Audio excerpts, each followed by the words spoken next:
go for a walk. Go get my shoes. Come on. No, go get my shoes. Good boy. Such a good boy you are. Go get my shoe. Get my shoe. There you go. Such a good boy. Yes. All right. Are you ready? Let's go. Come on.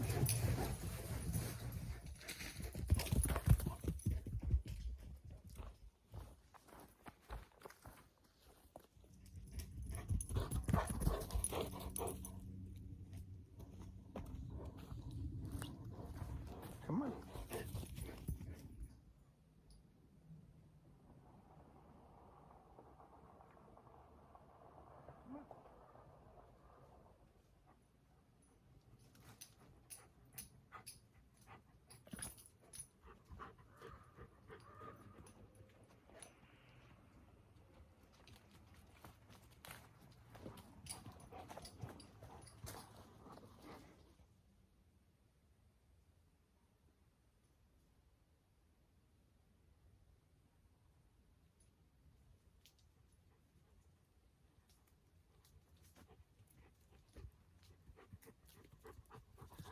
Hey, buddy, you want some strawberry? You want some strawberries? There you go. You got one more. There you go. Let's go. Come on, get up there.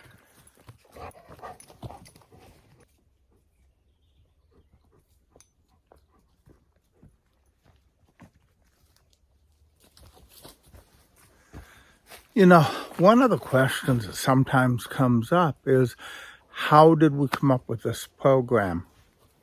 It is true, it's completely different. It's not like any other program that you're going to see out there. There's two sets of people that come into this field. You have the professionals who may or may not have a personal connection.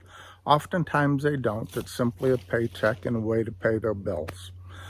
Sometimes they do have a personal connection and it becomes a passion of theirs. On the other hand, you almost never see people who volunteer to spend time in this field who do not have a personal connection. Before we get into really answering the question of where this program came from and how it came about, though, I have a favor to ask of you. What's wrong, buddy? Huh? Okay. If you are feeling that this is a good video, please like us. If you think this is a good video series, please follow us. If you need more information than we can possibly cover in 10 to 12-minute videos, please refer to the book. There's no way I can do justice to the topics that we cover in the book in a short little video series.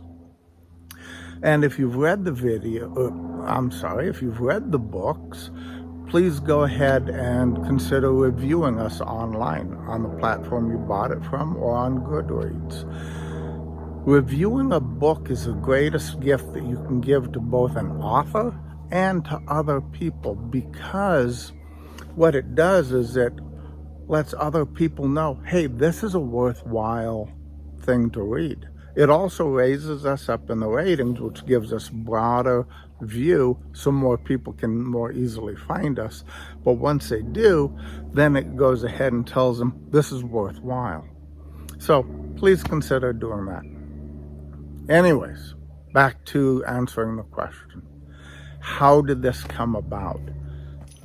I spent a lot of time volunteering with the drug addicted and the homeless. I did motorcycle ministry, I did prison ministry, I volunteered on the streets, I volunteered in shelters, I worked as clergy and counselor, volunteering in rehabilitation clinics and domiciliaries. What I came to notice was that there's an awful lot out there for the addict if they want to get clean. But there's not very much out there for family members. and especially not anything out there for parents except accusation. Even the 12-step programs that include parents mostly include them as an afterthought and associate them as the cause of the addiction, brand them with shaming terms such as codependent, co-addict, and all of that.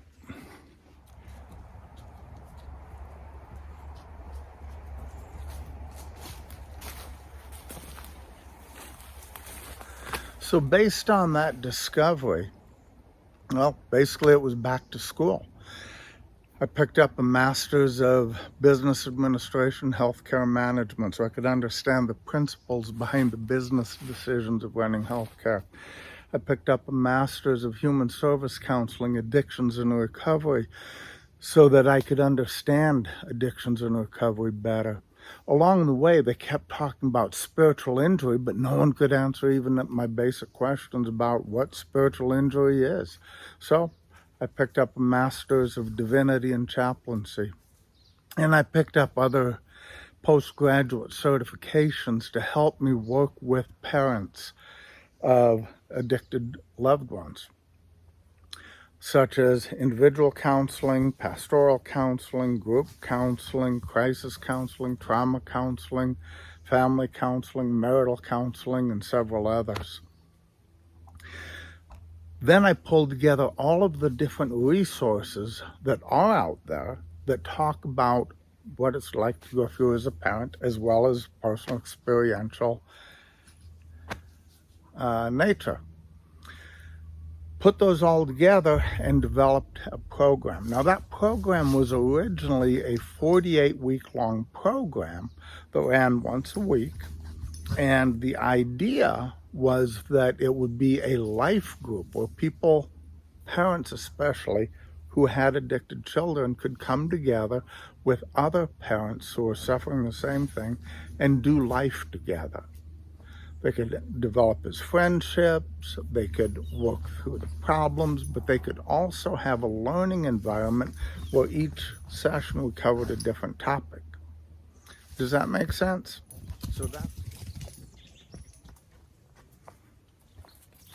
And it worked pretty well until COVID came along.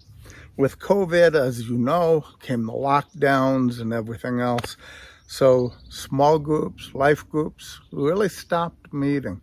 And the program was pretty much dying on the vine until a couple of people who had found it to be very helpful for them urged me to make it into a book series so that it could reach more people and help more people. So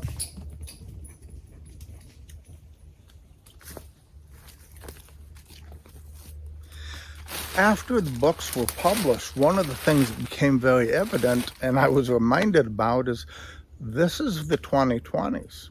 Books aren't for everybody. Neither are small groups for everybody. For some people, YouTube videos and short messages are the best way to reach them with this message of hope, with this message that you're not alone, with a message that you can be, there are people that understand what you're going through. There is support. So that was the start of the YouTube channel. Make sense?